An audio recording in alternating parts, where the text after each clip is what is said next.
Picture this. You're walking through a narrow canyon in the middle of nowhere. The walls tower above you, so close you could touch both sides. Your heart is pounding.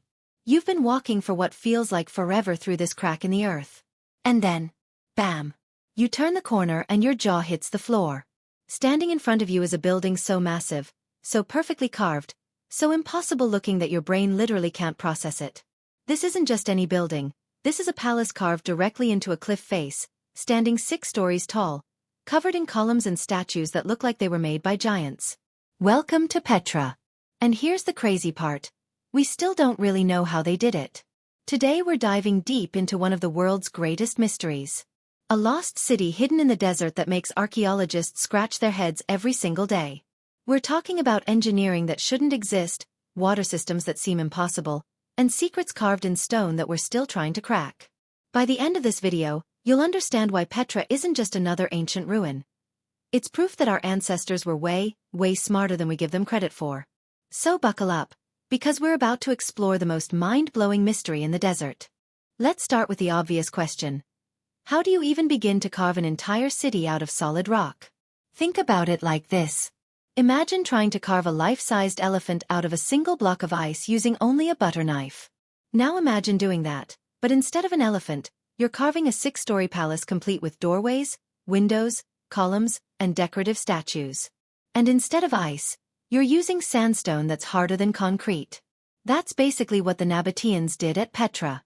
Except they didn't just carve one building. They carved over 800 of them. The treasury, Petra's most famous building, stands 130 feet tall. That's about as tall as a 13-story building. But here's what blows my mind. They didn't build it from the ground up like we would today. They started at the top of the cliff and carved their way down. Think about that for a second. They had to plan the entire building in reverse, carving from top to bottom without making a single mistake. How did they even measure everything? How did they make sure the proportions were perfect? How did they create those intricate details while hanging off the side of a cliff? But wait, it gets weirder. The Nabataeans weren't just randomly chipping away at rocks. Every single cut they made was precise. The angles are perfect. The symmetry is flawless. Some of these buildings have details so fine that you need a magnifying glass to see them properly. We're talking about decorative elements that are smaller than your fingernail, carved into solid rock face. And remember, this was done over 2,000 years ago. They didn't have power tools. They didn't have cranes. They didn't even have proper scaffolding. According to archaeologists, they used simple iron tools and ropes. That's it. Here's where it gets really crazy though. The Nabataeans weren't known as master builders before Petra. They were traders. Imagine if Amazon delivery drivers suddenly started building skyscrapers that put modern architects to shame. That's essentially what happened here. The city contains buildings with architectural styles from all over the ancient world. You've got Egyptian influences mixed with Greek columns, Roman techniques blended with local desert designs. It's like they took a world tour of architecture and then somehow mastered every single style they saw. But perhaps the most baffling part is the sheer scale. We're not talking about a few impressive buildings scattered around. Petra covers over 100 square miles. There are residential areas, religious temples, theaters, markets, administrative buildings, and massive tomb complexes. It's a complete metropolitan city carved entirely out of living rock. Some archaeologists estimate it would have taken thousands of workers several decades to complete just the major structures. But here's the thing. We have no idea where all these skilled workers came from or where they went afterward. They appeared out of nowhere, created this impossible city, and then vanished into history. What do you think? Could ancient people really have been this advanced? Or is there something we're missing about Petra's construction? Let me know in the comments below. Now let's talk about something that might be even more impressive than the carved buildings. Petra's water system. Because here's the thing. Petra is located in one of the driest deserts on Earth. Getting water there should be impossible. The average rainfall in Petra is about 6 inches per year. To put that in perspective, that's less water than most plants need just to survive. Yet somehow, the Nabataeans managed to support a thriving city of potentially 30,000 people right in the middle of this wasteland. How did they do it? Well, they basically became water wizards. Picture the most advanced water park you've ever seen, with slides and pools and elaborate pipe systems moving water everywhere. Now imagine building that entire system using nothing but hand tools and pure engineering genius, and making it work perfectly for over 400 years. That's what the Nabataeans did. They created a network of channels, dams, and cisterns that captured every single drop of water that fell anywhere within miles of the city. We're talking about a system so complex that modern engineers are still trying to figure out how it all works. Here's the crazy part. They carved water channels directly into the cliff faces alongside their buildings. These aren't just simple gutters either. They're precisely angled channels with settling tanks, debris filters, and flow control systems. The water channels have exactly the right slope to keep water moving without going too fast and eroding the stone. But wait, there's more. They didn't just collect rainwater. They actually created artificial flash floods. The Nabataeans built dams across dry riverbeds that would only see water maybe once or twice a year during rare desert storms. When those storms hit, their dams would capture massive amounts of water and funnel it through their channel system into underground cisterns carved directly into the bedrock. These cisterns are engineering marvels by themselves. Some of them can hold over 40,000 gallons of water. They're perfectly sealed, naturally cool, and designed to keep water fresh for months or even years. We're talking about better water storage than most modern homes have. And here's something that'll blow your mind. They figured out how to make water flow uphill. Using a system of siphons and pressure differentials, they could move water from lower cisterns to higher parts of the city. This is advanced hydraulic engineering that wasn't, officially, invented until much later in human history. But perhaps the most impressive part is how they dealt with the desert's biggest water challenge, flash floods. In the desert, when it rains, it doesn't just rain, it pours. All at once. These flash floods can be incredibly destructive, washing away everything in their path. The Nabataeans didn't just survive these floods, they turned them into their primary water source. They built an elaborate system of diversion channels and overflow tunnels that could handle massive amounts of water rushing down from the surrounding mountains. They essentially turned natural disasters into their city's lifeline. Modern hydrologists have studied Petra's water system extensively, and many admit they couldn't design something better even with today's technology. The system is so well designed that parts of it are still working today, over 2,000 years later. So how did desert traders become master hydraulic engineers? How did they develop this knowledge? And why don't we have any records of them sharing this incredible technology with other civilizations? Have you ever seen engineering that impressed you this much? Drop your thoughts in the comments. Here's where the Petra mystery gets really weird. The Nabataeans built this incredible city, lived there for centuries, and then, they just disappeared. Not gradually, not through war or disaster. They just vanished, leaving behind one of the greatest archaeological puzzles in human history. Think about it like this. Imagine if everyone in New York City just packed up and left one day, taking nothing with them, leaving all their buildings perfectly intact but completely empty. No forwarding address, no explanation, no trace of where they went. That's essentially what happened with Petra. The Nabataeans were incredibly successful. They controlled the spice and incense trade routes that connected Arabia, Egypt, and the Mediterranean. They were rich, powerful, and by all accounts, thriving. Their city was a major commercial hub where traders from across the known world came to do business. And then around 100 AD, they just weren't there anymore. But here's what makes it even stranger.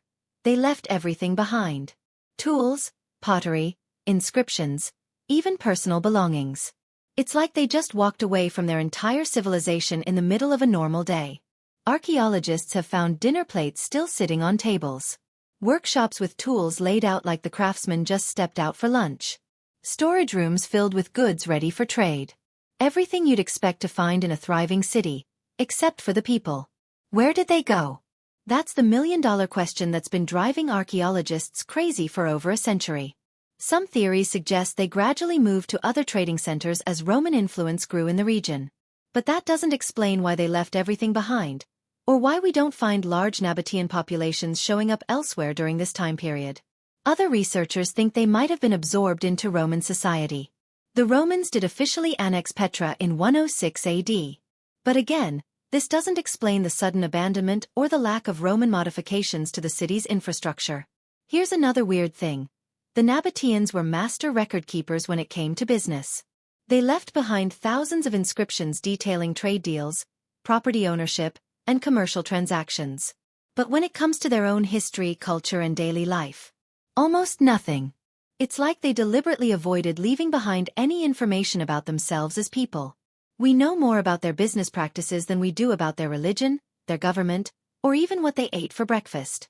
And this creates another puzzle within the puzzle. How do you build something as complex as Petra without leaving behind detailed construction records? How do you develop revolutionary engineering techniques without documenting how you did it? Most ancient civilizations left behind extensive records of their major achievements. The Egyptians documented everything about their pyramids. The Romans wrote detailed accounts of their engineering projects. But the Nabataeans? It's like they actively tried to keep their secrets. Some archaeologists think this secrecy was intentional. Maybe they didn't want their competitors to learn their techniques. Maybe they viewed their knowledge as sacred or too valuable to share. But that still doesn't explain why they didn't pass this information down to their own children. Even more baffling is what happened to Petra after they left. The city wasn't destroyed or abandoned in the usual sense. It was just empty. For over 1,000 years, this incredible urban center sat vacant in the desert, perfectly preserved but completely unused. When European explorers rediscovered Petra in 1812, they found it almost exactly as the Nabataeans had left it. Buildings intact, water systems still functioning, tools and pottery still in place. It was like finding a time capsule from the ancient world. But perhaps the biggest mystery is this. If the Nabataeans were skilled enough to build Petra, smart enough to create revolutionary engineering systems, and successful enough to control international trade routes, how did they just disappear without a trace? What do you think happened to them? Were they hiding their knowledge on purpose? Did they have reasons we don't understand for keeping their secrets? Share your theories below. Let's talk about the most mind-bending part of the Petra mystery. The things we're still discovering that make absolutely no sense according to everything we thought we knew about ancient civilizations. Remember, Petra was supposedly built by nomadic traders using simple tools.